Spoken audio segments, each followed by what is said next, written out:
Hey, I'm Justin. Hey, I'm Sheldon. Two childhood best friends from North Carolina. They moved to Los Angeles to play basketball. Became successful entrepreneurs in fitness and entertainment. Throughout our journey, we've seen a lot of things, met a lot of people, gained a lot of experience in business and life. Join us as we talk that talk from NC to LA. Southern gentlemen, the West Coast businessmen.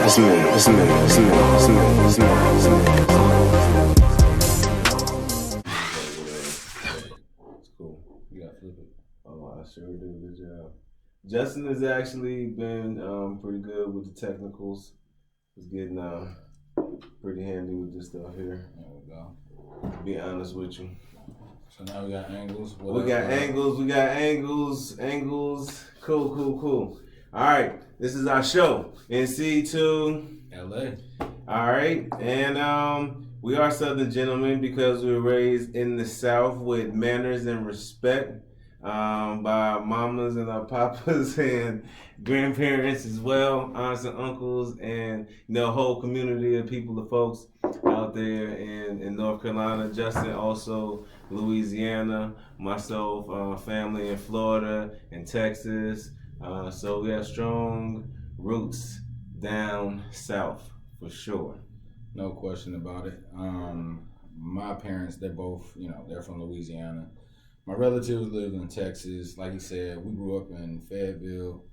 So, it was just crazy for us both to meet and still have, the same type of morals and upbringing.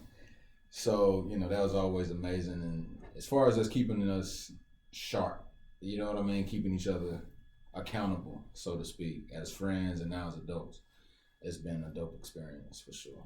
Yes, and then also both of our dads were in the Army, in the U.S. Army. So that was another bond that we had. Fort Bragg is right there in Fayetteville. And you talk about manners and respect, you know what I mean? Try having military parents. Yeah, you know what I'm saying? It's really no debating. Not much. When you have a military parent, it's either was the job done or not?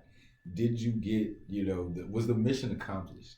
And so, kind of growing up under those bases, we just kind of had that attitude did the job get done? Yeah. You know what I mean? Or with this podcast. Exactly. Completing the mission definitely is a way of life whenever you're an Army kid, Army brat, getting from making up your bed to doing your schoolwork to athletic excellence. You know what I mean? If you're going to do it, then you better be doing it well and putting in work for it. So, when your parents getting up at 6 a.m. or 5 a.m. to go run PT, you know what I mean? For their job. And then we talk about, we want to be athletes and play basketball and, achieve, a certain level of greatness within our sports. Mm-hmm. It's okay, well, that's what you're saying. Now we're going to match the actions to the words. Mm-hmm. And literally, I think without that, I don't know how far we would have gone. You know what I mean? Without that structure. It definitely helped drive us, and I think it's one of the reasons why we're two people that came from Fayetteville, North Carolina, and actually moved all the way across the country and have succeeded in the city of Los Angeles for 13 years now. And I contribute a lot of my upbringing into how and why I've been able to do well and survive here in Los Angeles. Yeah, for one, I think it's advantageous for us to be together, right? You know what I mean? Because if either one of us have been down, you know what I'm saying? We always have each other to pick each other up. It was helpful for sure. And then again, just with our foundation, that's probably the biggest advantage because I know he's lived overseas and having parents in the military, we're exposed to just kind of getting out of your comfort zone, going to other countries, moving to other states, having to start other schools and whatnot. So considering that, moving to LA didn't seem as hard, at least for me. For one, I was pursuing my basketball career, so that's where I found my comfort in a sense. You know what I mean? I was doing something that I had always done. So that made it a little comfortable for me. But at the same time, we moved around so much as kids that coming to LA and starting something new and different didn't seem as hard as some, people. It definitely didn't seem as far fetched or like some crazy idea like some people may have thought it was, like packing up and moving. But we had already been on the move a bit. I mean, we moved to play college basketball, and then we moved whenever we were done with college and where our first international basketball jobs were, and things like that. And then also we're accustomed to traveling because of basketball and parents being in the military and family being in different places and things like that. So we were able to transition to California pretty well because we had already had experience and living in other places, just not this far from home. I mean, we came all the way across the country. We had a really good opportunity. We had an agent named Chris Brown. Justin found Chris Brown somewhere, I'm not sure where, but Chicago. In Chicago. Oh, you went to the Chicago draft camp joint. Yes. So I went to I was at the Chicago pre-draft workouts and ended up running into Chris Brown. He was a real good dude, helped us out a lot as far as the beginning of our career. He had experience with professional baseball players, and he had just started his basketball sector of the sports agency. And I signed on to him, and I told him about Shell. I'm like, hey, I got a friend that's like crazy athletic, ridiculous. Like, I'm saying, you need to go see him. And shortly after, he ended up signing Shell as well. So, I mean, again, like... My man's put me on, yo. Yeah, I mean, and that's, like I said, that's been a part of our friendship. Like, when opportunities come about, you know what I'm saying, and we see where we could benefit from, we've always tried to help each other out. You know, a lot of people lack that for whatever reason, but we want to encourage it, especially within, like, the athletic world, because it's a fraternity. You know what I mean? Yes. It's, friends that you never forget and, will always be a part of your life, most likely, are your teammates. For real. So Justin and I finished college basketball. He finished at Ole Miss. I graduated from Florida International. Technically, I had another year of basketball eligibility, but that's another story for another day. Thing is, I decided to turn pro. He decided to turn pro. I don't think he was with Chris Brown yet at the time. We went to VCU. Yeah. We went to VCU, killed at VCU, top 2 scorers at the joint. You know what I'm saying? Come on, like, we was pros. It was the leading scorer in the country was there. He was from VMI. That year, he averaged like 27 a game. Justin and I led the thing in scoring. Justin led in scoring. I was second in scoring. One of the top rebounders. And I had a deal. We had a deal offer to go to the Netherlands. The both of us. It was 2 agents from the Netherlands. They wanted to sign. Justin and I won a piece. And we turned it down. Yeah. We did. Yeah, we did. That happened. For real. And the crazy part about that is that, like, these guys, like, after the camp was over, they loved us. They absolutely loved us. So they invited the 3 of us out, actually. The third party, our other best friend, Julian. You know what it is, Julian Cable, wherever you are out there in the world. Man, 3D forever. Let's go. So we went out, and literally the dudes, they wined and dined us. Literally all night long. Oh, they courted us hard. We broke their hearts. We sent them back to the Netherlands empty-handed, baby. Oh, man. So that was like a crazy experience. And again, that was they probably signed somebody else. Yeah, again, like, that's the thing. It was what they call it, a cattle. I don't know. Yeah, but I guess it'll come to me. But anyway, we ended up not taking the deal. And Can I explain that? Yeah, go ahead. Not that it was solid. It was okay. You know what I mean? Cool little deal. Justin and I just felt like we could do better. And I don't know that we wanted to go to the Netherlands. We might have wanted to go somewhere else. So yeah, that was it. Yeah, I think it was one of the situations where it's just like that's your first camp and this is your first deal. You never take the first deal. You know what I'm saying? So I think take that the had first a lot deal. to do with I it. can't say never, but that's good. Yeah, and I mean, we went to other camps and We just felt all like of we that. could make more money in a better location. Yeah, I felt like I could be in Spain making more than that. So all disclosure, it was like $3,600 a month. Everything, the car taken care of, and it put you in the Euro League. It did, and you got you started in the Euro League. No doubt, cool. I felt like I could get more like 12 bands a month in Spain or something like that. Yeah, better, sexier. A better quality of life, For as you say. sure. It's not cold. So, that was that experience at VCU, and then what do we have? What followed VCU? VCU. I went to the Brooklyn Kings. Okay. I went to but you were doing something else. Okay, so after VCU, Chris Brown, my agent, he ended up sending me on like. Oh, you went to Germany. I went to Germany, and then you went to Germany. I was born in Germany, by the way. You want to get to know me? I love North Carolina. I'm from there. Graduated high school, but I was born in Deutschland. Wie heißt Sheldon? Yeah, all right. So Shell, no, I went to the camp in Germany, and prior to that, Chris had sent me to Memphis, and I was working out with Scotty Mason. Shout out to Scotty Mason. Oh my God! If you're in Memphis, you're a basketball player. If you're not training with Scotty Mason, you tripping.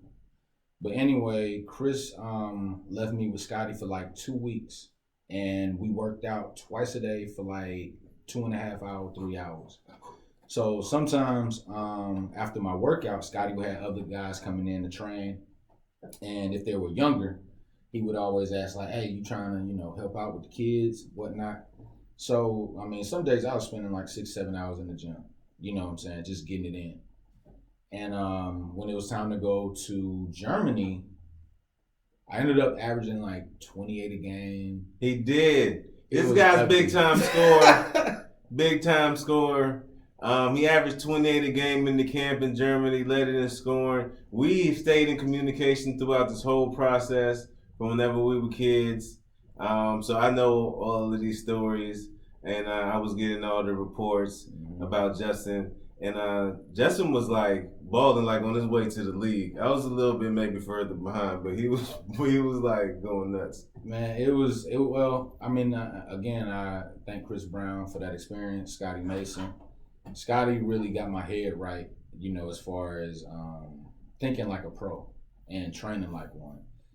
It wasn't no going out, it wasn't no partying, it wasn't that type of thing in Memphis. You know what I'm saying? It was like early mornings in the gym, running, puking, throwing up, all that. Putting in pure work, and it showed when I got to Germany. So Chris, I honestly don't think he expected that.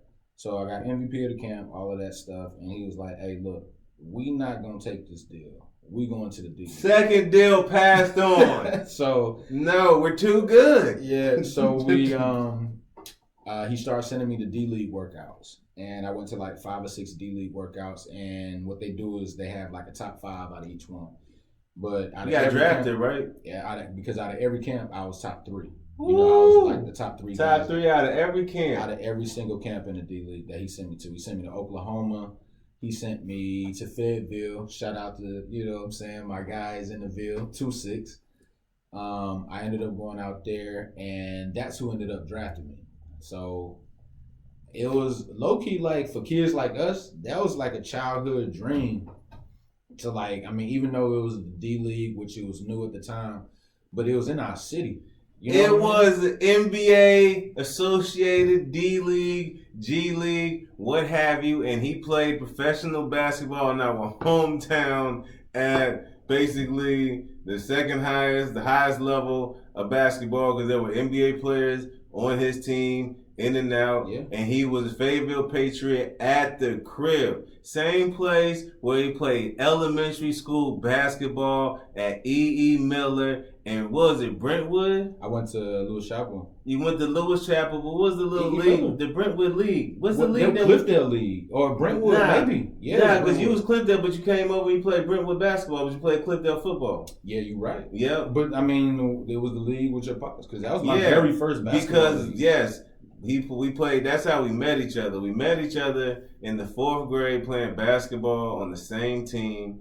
And we had a coach the first year. He wasn't really that good. And then he basically just quit on us. But my dad had just moved back into town. Shout out to Sam Bailey, my pops. And he coached us. And he coached us, and that's how we met. And yeah. And Justin was the best player in the league. He's steal the ball and lay the ball up on everybody. I was just being in the back line of the defense, yo, bro, let him go by. I want to get a block shot, because if he let him go by, I was gonna block it.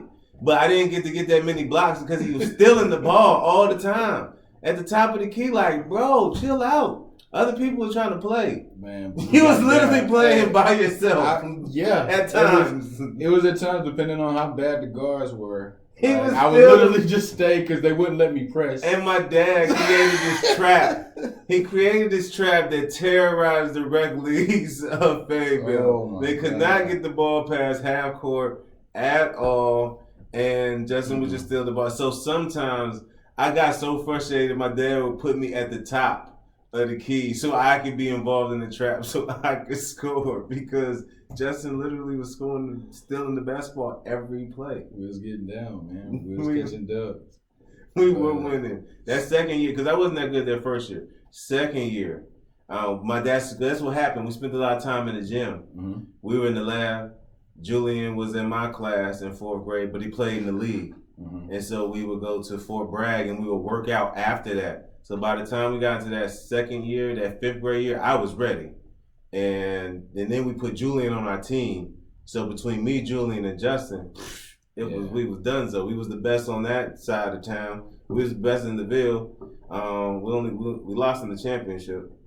Yeah, that did happen, unfortunately. Twice, county championship, 2 times in a row we're county runner-ups. Yeah, that happened. But it made us stronger. It did. It made us go back to work and put in that work and know yo, let's go, man. We good. It did that. But as you could tell, we have a deep relationship as far as just we've been homies forever. It's called chemistry. And that's just that's been our whole dynamic. So like I was saying, I was back in Fayetteville with that type of background. And for us, it was almost man, I, made it in a sense. And I enjoyed that experience, but then, that led me to come to LA because my next year D-League team were the Anaheim Arsenal. And that's what brought me to LA initially. And Shell had a background in acting, which was dope. So he was doubling up with basketball opportunities, and then out in LA getting acting cracking. And what was crazy is he was killing the game with basketball commercials. 1 second.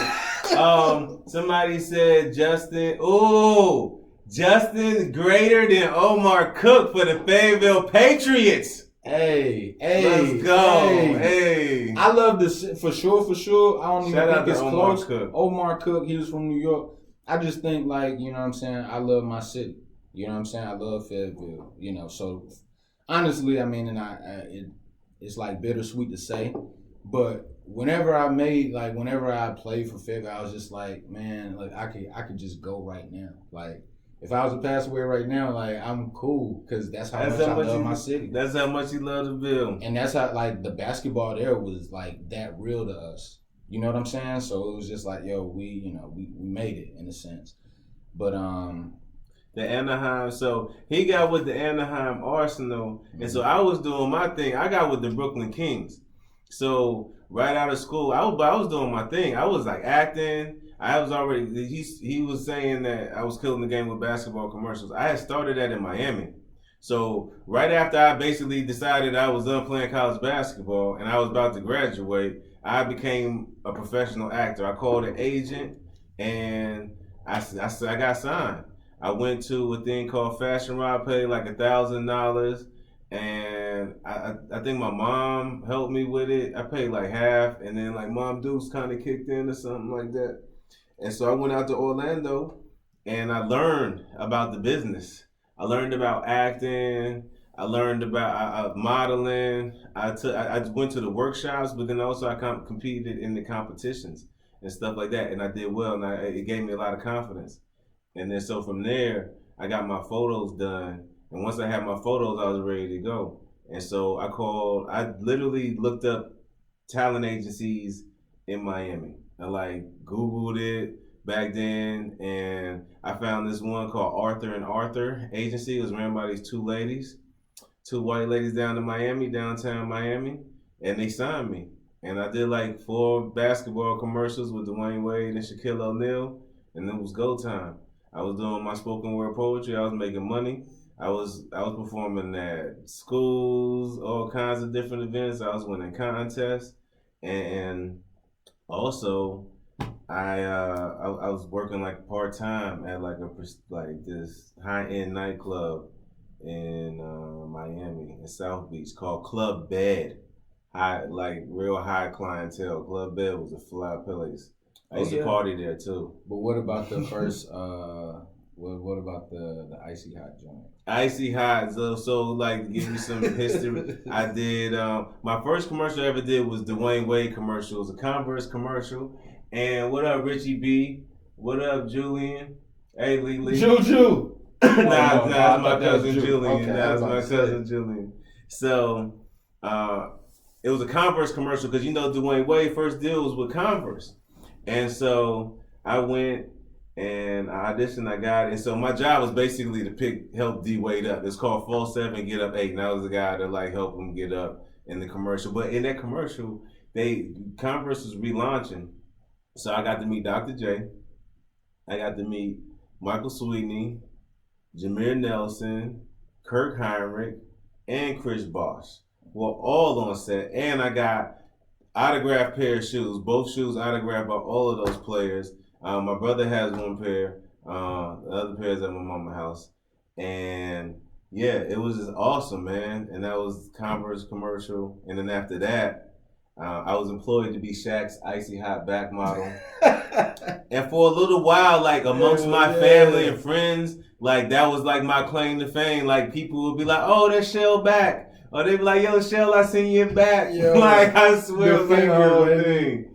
The finger. I got a crooked joint right here. This is from the Brooklyn Kings, actually. Brooklyn Kings. I was trying out for my first pro basketball team. Caught a ball right here. Dislocated my finger. Tried to put on a splint, but hey, I had to make the team. I was trying to play pro ball, yo. I wasn't about to be out for no pinky. It just wasn't. Shout out to Richie B, Brooklyn. So it wound up digressing into this situation right there. But in the commercial, if you peep, when I'm rubbing the icy hot on my shoulder back area, you can see the little hook like bong right there. Yeah, I mean, and that was my back, and people used to like be shouting me out. That was one of my first early jobs, and that was the first job that created a long career of being a professional sports body double. So I mean, I think like one thing that like most athletes don't understand, even as a pro, right? Like you should be doing commercials. Like you should be getting involved in like trying to get that extra bag. Am I right? Yes. Yeah, and so I always wanted to do that. I mean, I grew up idolizing guys like Shaquille O'Neal and Michael Jordan, Shaquille O'Neal, Michael Jordan, Chris Webber, guys that were charismatic and that were doing commercials and that were using their athletic ability to be marketable. And one thing I knew I did, I knew I had a good look, and I knew I had bounce and skills. I have very good basketball skills. I can dribble the ball very well. I can pass the ball well. I'm a good shooter, And so yeah, when it comes to like commercials, I also know how to posturize my body well. I'm athletic enough that I can do, I can make basketball look good. And people love bounce. That's for sure. I mean, you know what I'm People saying? love bunnies. Outside of people hating the NBA dunk contest, you know what I'm saying? For the most part, like, people enjoy watching next level athleticism, if you will. You know what I'm saying? And I brought that to the business. I did, and it kept me employed. Keeps me employed. Yeah. Ain't nothing wrong with it. To keep the bag coming. Yep. So got to keep the bunnies, and that's another thing. Talking about staying active and fit over time. For sure. I mean, one thing that we talk about on a consistent is just like we say everything is because we from the Ville. You know what I'm saying? Like, we're durable, and like, you know what I'm saying, don't get hurt often because we from the Ville. You know what I'm saying? Like, so I think like staying healthy, being able to make sure that your body is performing at maximum level, and you maintaining the bounce over those years. That's what I speak about, like the durability. You know what I mean? Because even though, you know what I'm saying, may have had like small injuries here or there or whatever, but I mean, most dudes will fall off just because they weren't trying to maintain athleticism to really, you know what I'm saying, make a splash, with these types of commercials. I mean, booking a national commercial doing dunks, like on average, what would you say, like, you know what I'm saying, with visible FaceTime and the whole nine, national commercial, maybe like a Nike or Sprite, something like that. How many I've done? Well, no, like on a scale of high to low, like what do you get paid for having that type of? I mean, just a scale. Yeah. Well, no, things have changed in the business a bit, but I think throughout the years, I always felt like if I booked a commercial, I was gonna make at least $15,000. The thing is, it's based on residuals, so you get your day rate. Your day rate is alright, it's cool, it's fine. Some can be better than others. Sometimes you can negotiate some more money, but really the kicker is getting paid on the back end on residuals. And as long as the commercial is running on television, due to various contracts, you have a cable contract, you have a network television contract. That's what you get to pay the most off of. You have internet contract, then you have like industrial contract, then you can make it like an extra check for like print. And print, you can negotiate, and print sometimes can stay for a long time. And the way you do a print contract, you usually incrementally get paid a bigger percentage over time. So Justin remembers this. I did I don't know, it was probably 60 feet. It was a very large billboard in downtown Los Angeles. The LA Live, the Wells Fargo. Well, oh no, that was man, because it was probably like 12 floors. It was like on the side of a building. Wells Fargo promo basketball. It was a building wall. It was very large, and I think it stayed there for about 6 years. And incrementally, I got more money from the buyout each year. And that also had a commercial. And so that commercial ran on the TV screens, just on the TV screens in Wells Fargo. But each calendar year, if it stayed up there, they had to pay us more money. But I think, so nationals, I usually would be like 15,000, but it could go as high as, I made as much as 60,000 on the spot before. So 45, 38. But on average, if I feel like it's gonna be a solid spot, I'm probably gonna get about 15. And then if it's something else like a print ad or whatever, you probably gonna get like 5K. But it could stick around for a little while, and you be done made over like 5-6 years, be done made like 25,000 or something like that. Off of something you did like 5-6 years ago. Yeah, and I mean, do you think, like, especially like college players, Division I on any level, after they graduate from college, if it's somebody that may not, want to pursue the NBA lifestyle but love basketball, like, would you say that's a good transition for them? Yeah, I've helped a lot of guys transition. I turned it into a business. whenever I say I'm successful in entertainment, it's not just as a talent. I've produced things and I have managed talent and I have helped launch guys some career. Some guys are very grateful, like my guy Lorenzo and a bunch of other people. And then there's some guys that I guess maybe forgot that Shell Bailey put them in the game, but I did.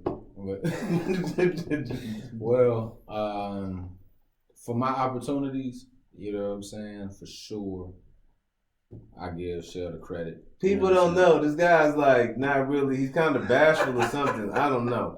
This dude has gotten jobs as an actor, as a model, as an athlete, as a body double, without even trying. There are people out here killing themselves to get these jobs. Unfortunately, and he doesn't. He don't want to smoke. I don't understand. He does it in his sleep, easily. Probably could even have a better career than me if he actually wanted to. Man, I appreciate that, bro. It's just like I really think we're into doing things we love. And, you know what I'm saying, Shell has a background in acting and things like that. So I think that my issue is that I don't take it lightly. For sure, the opportunities came, and, I mean, it was kind of shocking. But at the same time, like, I see the work that he's putting into it. Like, you know what I'm saying? Like, he studies his craft. Therefore, he gets what he gets. You know what I mean? No, we hit the table. Oh, okay. So, yeah, I got you. It's I was about to say, yeah. But, you know, I just don't take it for granted. So it's just like, I look at what he's doing and I'm just like, man, yo, I'm not going to have that level of commitment. So I don't even want to dabble in it. But when the opportunities come and it's like, you know, certain things you can't pass up. Like, for instance, he got me the Stephon Marbury commercial. And if you know Stephon Marbury, he's the man in China. So they had a man to us. Well, and then he's the man to us for sure. You know what I mean? But man, let me tell you this: like, if you look up Stephon Marbury, his impact in China is ridiculous. But he's been to China. I've been to China. By the way, we're international businessmen as well. Oh yeah. Now we both been to China like on more than one occasion, which is kind of weird. But he's the man there. And they had a full-out production. Like, they rented out a high school gym and, like, one full side for the day. You know what I mean? Just to make the commercial happen and whatnot. So, I mean, that was a dope experience. Like, you know, I was him for a day. Got probably like 5 pair of shoes for free. Some dope shots. We ended up chopping it up a lot. Like, Stephon Marbury is pretty dope, pretty cool dude. So, as far as meeting your heroes and not being let down, shout out to Stephon Marbury. Thanks for not letting them down. Bro, you could have let me down so bad. Steph, thanks, Stephon Marbury. Thank you for not letting Justin down. Because by not letting him down, you didn't let me down either because I didn't meet you. Man, my guy. But I love you. You know what I'm saying? So that was a dope experience. And, I mean, for real, Shell's got me, you know, several opportunities. But it just hasn't been my thing. But even with this podcast, for this year, one of my missions is literally just to step outside of my comfort zone and do things that I haven't done. And I appreciate my boy for staying on me because we got this podcast done a lot quicker than we probably wanted to. But at the same time, you watching it now, y'all can let us know what you think about it so far. You know what I mean? For sure. We got 3 angles. But there's also something about like Justin's talent and being like not necessarily wanting to be an actor, but still like being ready and also showing up. Now, like if he gotta like go through like a whole like audition process, I'm probably not gonna be able to do it. But if I can make it as simple as possible to get him from point A to point B, I probably could get him to do it. And I did. I was fortunate enough to be able to get him some jobs where he just had to send some pictures in and just do a little video clip or something like that. And, you know, that's one of those things about as far as like talent management and being clever and how knowing your clientele, you know, and all jobs are not for everybody, you know. and timing matters and things like that. And I taught him things like how to conduct himself on set, about his paperwork, when his money would come, things like that. How to finesse wardrobe was very key. You know what I'm saying? Like my man came back with 2 pairs of kicks. I was like, yes, I tied him well. He seen me. If Justin sees somebody come through with kicks, bro, that's why so much of this stuff does not impress me because I got kicks. I got kicks on ice. I had so many pairs of shoes from commercials, like the most exclusive, the Hyper Dunks before the Hyper Dunks came out. 3 pair, bruh. I had like a Utah Jazz flavor that's like not even out. Like it came out so late, and there's a bunch of other like kicks for sure. The exclusives. That was the thing. It wasn't just that. It was shoes. Oh, it was stuff that like in the bottom it's like the word sample. You know what I mean? It's like stuff that you're not gonna see in the store. It's a colorway that may not come out. Anything. The most exclusive kicks. So your people that see my son and follow my son, his shoe game was crazy, but he got it from me. Like he learned, and he had a bunch of shoes and stuff like that. Now he's his own basketball star, getting all kind of shoes and all this stuff. But between playing and then landing commercials, because I was like a Nike guy. I was an official Nike athlete. But it was one of the things that kind of frustrated me because Nike wouldn't sign me officially. I guess because I wasn't in the league or whatever. But I was doing a lot of Nike commercials and branding for a good 6 years. Like, top guy. That's a fact. Top guy. I've been to the Nike campus. And I learned a lot about the business, a lot about shoes, about the shoe business, about commercials, about production. I paid attention because I've been on a ton of sets, a lot of sets. That's real. That's real. So, real quick, I think I'm gonna fast forward just a little bit, That's but cool. We're digging in the long crates. story short, during our basketball era, we've played in a lot of different countries. You know what I'm saying? One country that we had the opportunity to go to together, and we were in Beirut. Hey, so this is a teaser. We're gonna dive into more of these things. Come on, like how can I leave you off with, oh, I worked with Dr. J and Dwayne Wade and like not tell you about it, or like, oh, I was Shaq's icy hot back model and like not tell you about the time that I did it. You know what I'm saying? Like I will, but we're gonna get there. We're introducing ourselves, but we're letting you know that our lives are like, I feel like intriguing or dope or definitely versatile. For sure. Wide ranges of experience. Especially for 2 friends. Yeah, because so we've been able to like support each other and like live through each other throughout these different events and opportunities. Yeah, because when we have to do a Lebanon episode, we're gonna do a Lebanon episode. You're right. Know what I'm saying? And as the stuff that happened in Lebanon. I said Lebanon. We saying the real Lebanon. Yeah. Like the country. Yeah. Oh, yeah. Beirut. Not a club, not no. No. You know what I'm saying? Lebanon. The real Lebanon Dons. We seen them. We met them. We were there. Smoked hookah with them. We were there. We ate shawarma. Oh, on a consistent. It was the best thing. Little old lady chefing it up, man, like in a little corner spot. Come on, the best chicken shawarma. We walked like 3/4 of a mile to get Wi-Fi. Yo, to connect with America, and we outside Wi-Fi. And a quarter of the day, 4 hours out of the day, we were without power.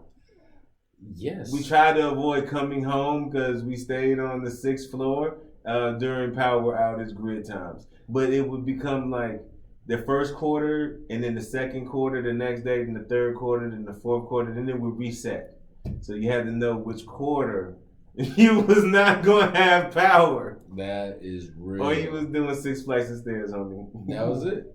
So, that was an experience. And, just overall, played in a lot of different places, and actually, just the journey of playing in different places kind of led us to different business ventures. Dude, we went to China at different times.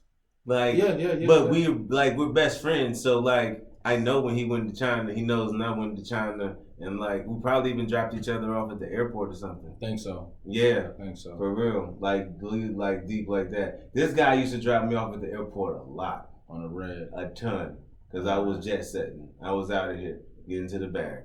Yeah. Commercials on the red. For sure. Mm-hmm.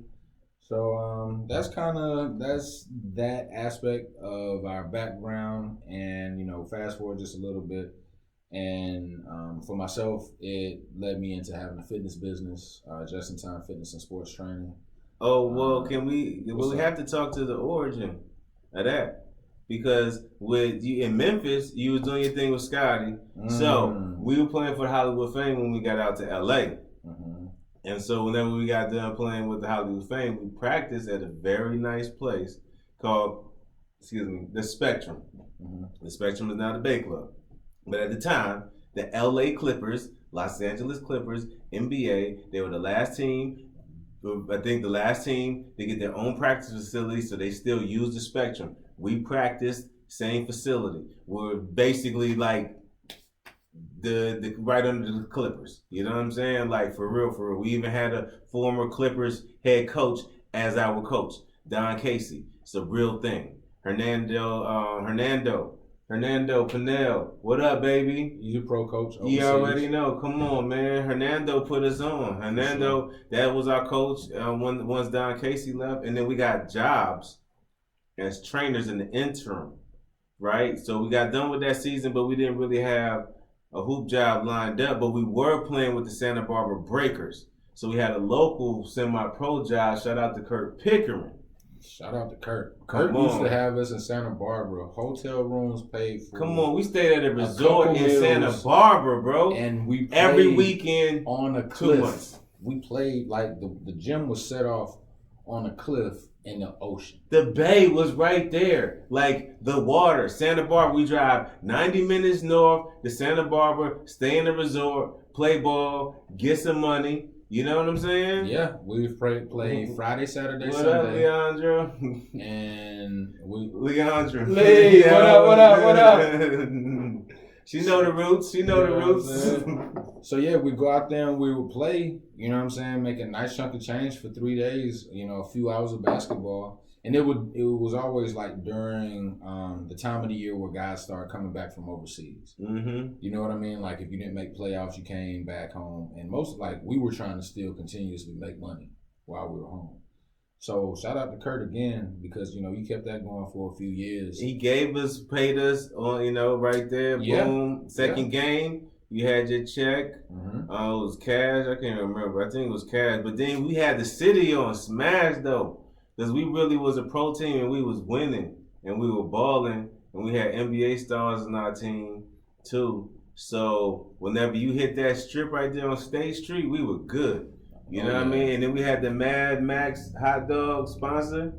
So we would do that. Remember we met the dude who owned Lucky Brand jeans? We met the dude that owned Lucky Brand jeans, and Rob Lowe did. Oh shoot! Rob Lowe did the jump ball. Rob Lowe. And listen, I'm not even gonna lie. I'm gonna be for real and not even know no funny stuff. I already know. Listen, it's unreal. I went to go jump the ball, and I just like this Rob Lowe. I just have to look into his eyes, and I looked into Rob Lowe's eyes.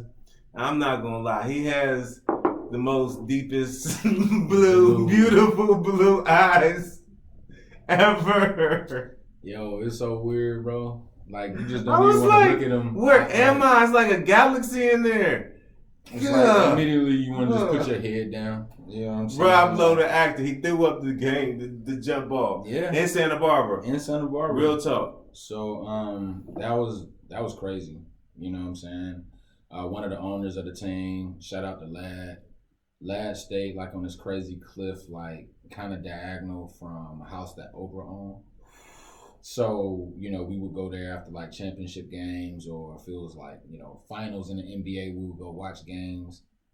And I mean, I think we may have to post one of the pictures from his crib. Lad loved Justin, but I was trying to get this guy to be Lad's buddy. He would not go visit him. Yes, I mean, and again, Lad was cool as ever. You know what I'm saying? Just, in a different situation, but he had ridiculous bread.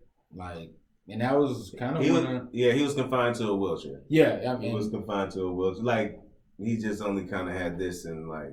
Yeah, literally. Like, he could only work the wrist. Yeah, so to interact with Lad, you did have to interact with the process of all that he had going on for himself. Really nice guy though, and he thought the world of this guy, of us. Yeah. But, and I mean, anytime I saw him, like I always showed Max love. Like I sought him out. Like if I was in Santa Barbara, so it was always that type of love. I just, what I'm saying, I ain't want to take advantage of. I'm not that type of person, man. Like I'm like, Lad, I'm so good. You know what I'm saying? I just like even if I kind of nudge them sometimes, it's no. Yeah. Because I mean, not Lad. I'm just saying the Jimmy. Yeah, I mean, what the thing was like Lad will offer whenever we came into town at a certain point. Like we'd stay at his crib, like we could. You know what I'm saying? I'm like, man, look, we want to go out and party. He never wanted to stay at Lad's crib. I was like, Justin, will you please take him up on his offer? Man, I want to stay at the house.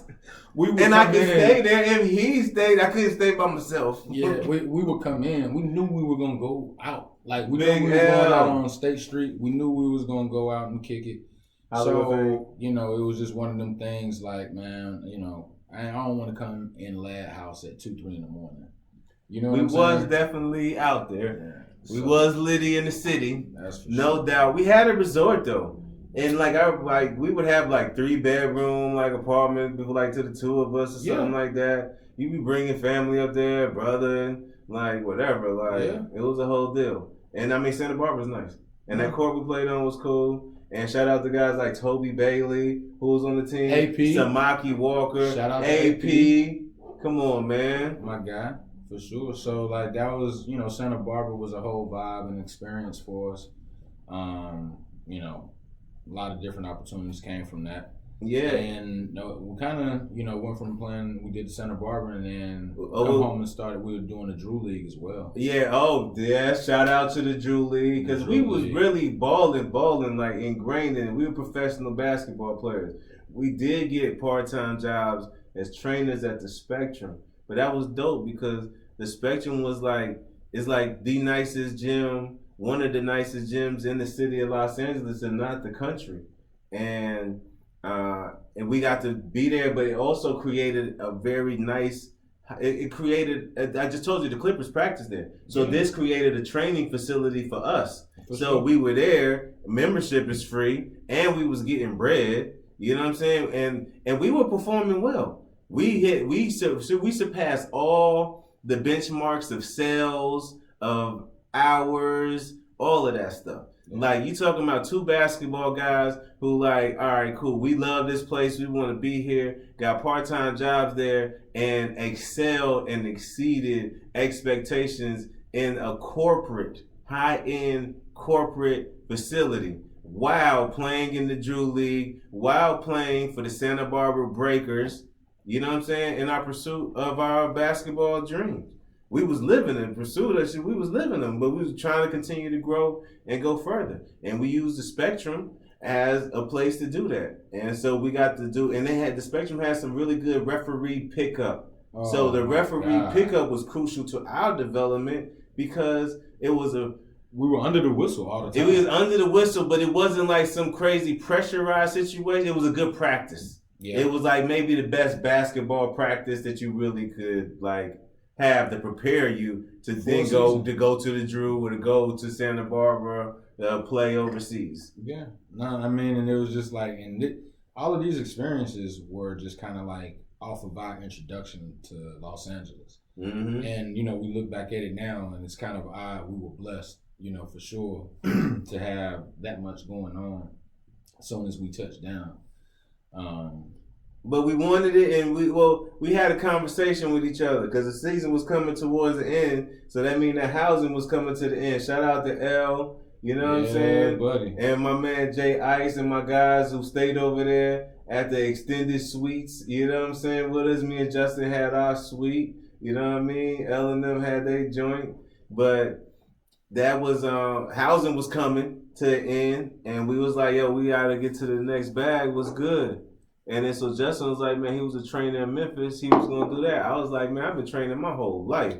I already know what it is. I had dope trainers in college. Yeah. My pops trained me.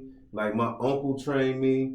And so I was like, cool, let's get in there. And we had certifications. We did do the CPR class, but we passed all the testing. We passed everything. And we went in, like, it was other candidates and there was other people that came in with us. Yeah. All of them fell off. We was the only two that stayed on. Yeah. And nobody else made it to 3 months probation. I think we had like 6 people in our thing, but me and him. And I mean, shout out to him because we supported each other. Like, I knew how much he was doing in sales. He knew how much I was doing in sales. Like, we was checking. Yeah. Like, all right, cool, you good? And I remember whenever he passed, you know what I mean? I think it was like he had to do like 3,500 or something like that. He like had hit like 3,800. He was like, yo, I'm good, son. I was like, yo, I'm good, Joe. Yeah. And like we was like selling like in the middle of the pack of like freaking like 25 like veteran trainers or something like that. Just fresh out the gate, no cert, just what the knowledge of what we know and our work ethic, man, and like who we are as people. And our experience as basketball players, and like turned it into another career, the other career while playing pro basketball. Yeah, I mean, and just learning through that experience, I was just like, okay, you know what I'm saying? Like, I understand this training well enough to where I could start a legit business. And right before I did it, I was working at a company, Equinox, which,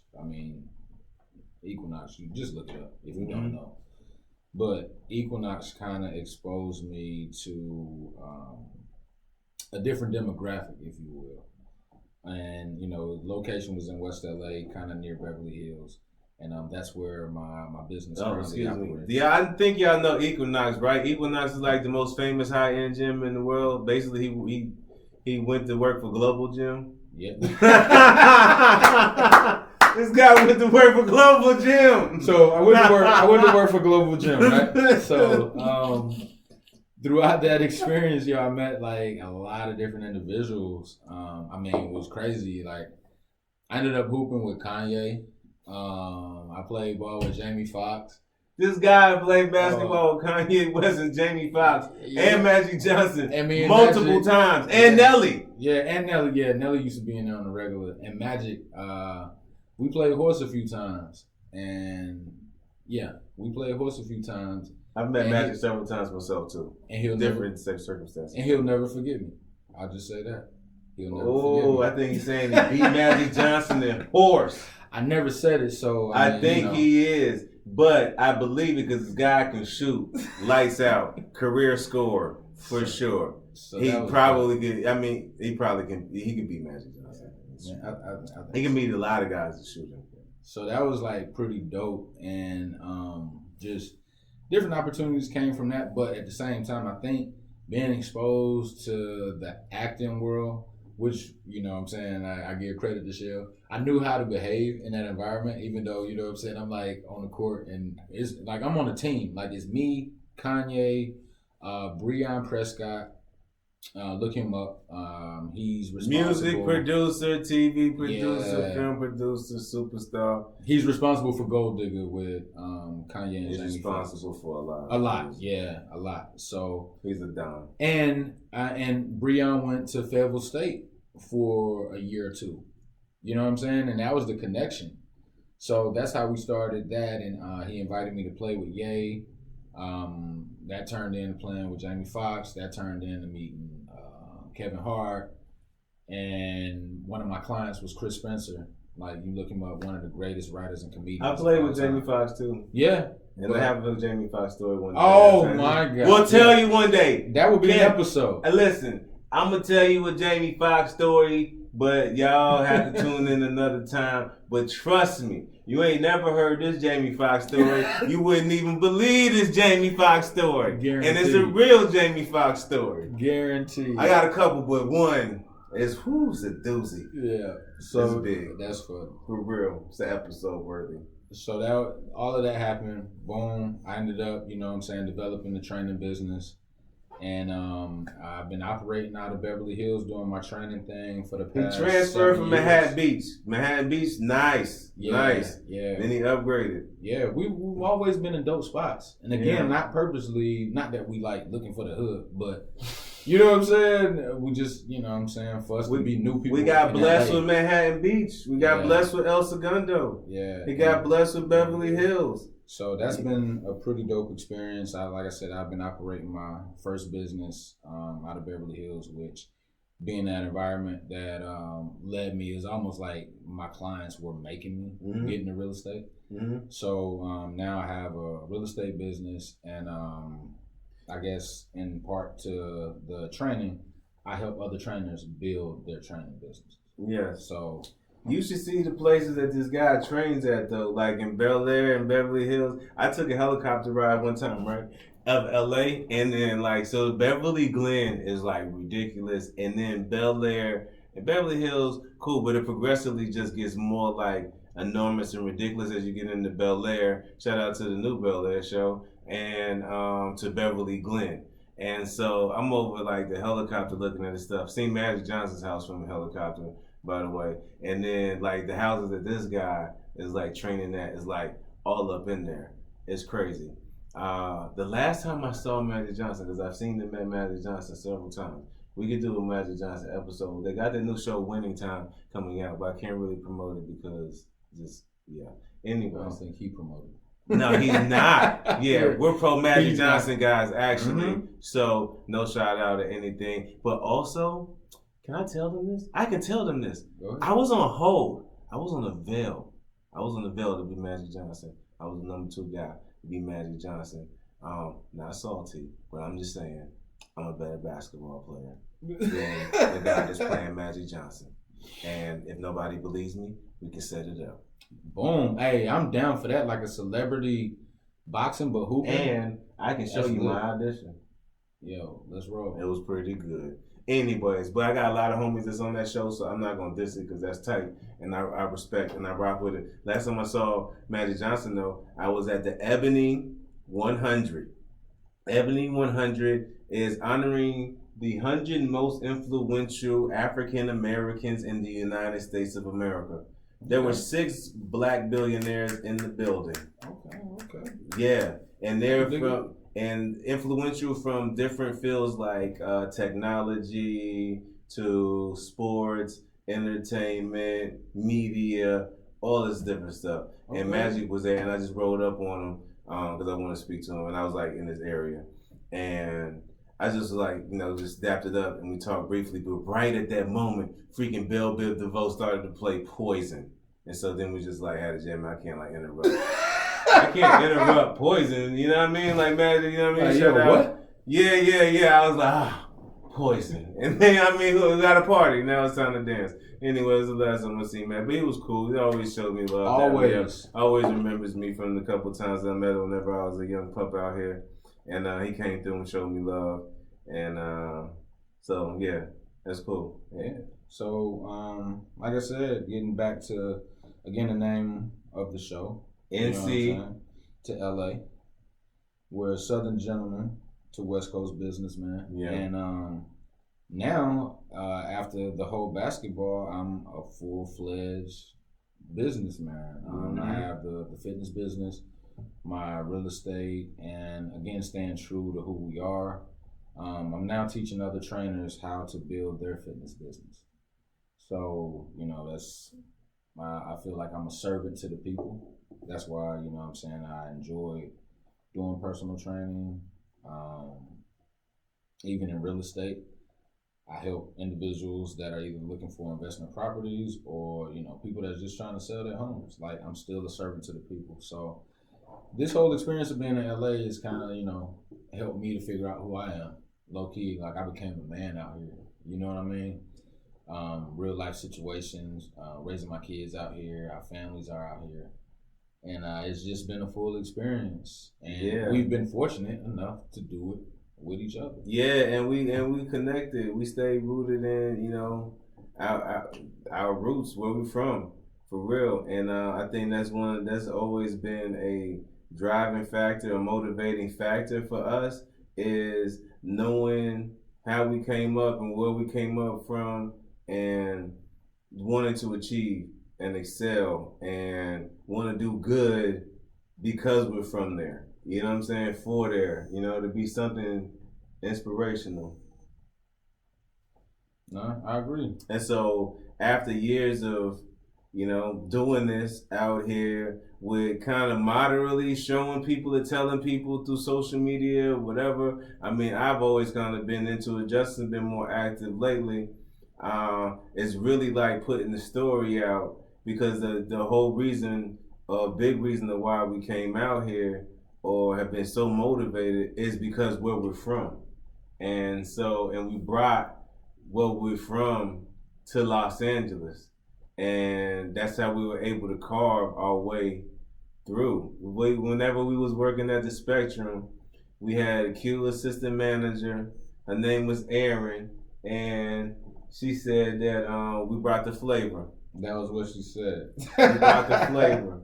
We brought the flavor for real. And that was it. And it was just bringing like he said, we, you know, if anybody asked where we were from, we shared it with pride. You know what I mean? Being in Los Angeles, like, you know, what is, you could fit 10 Fayetteville's in Los Angeles. You know what I mean? Size wise, but at the same time, I mean, I don't think, you know, a lot of people have that type of pride that we have, you know, about where we're from. And I don't even know if, I mean, maybe we would have had the success because, I mean, we were driven. But I can attest just a lot of the toughness in wanting to succeed and not accepting no for an answer in any realm is why we've been able to do, you know, what we do today. Yeah, for sure. I mean, we probably can end there. Yeah. We can end right there. All right, we're going to end right there. Chop it up with y'all next time. All right, it's NC to LA. NC. Yeah. And then, yeah, thanks, Skip.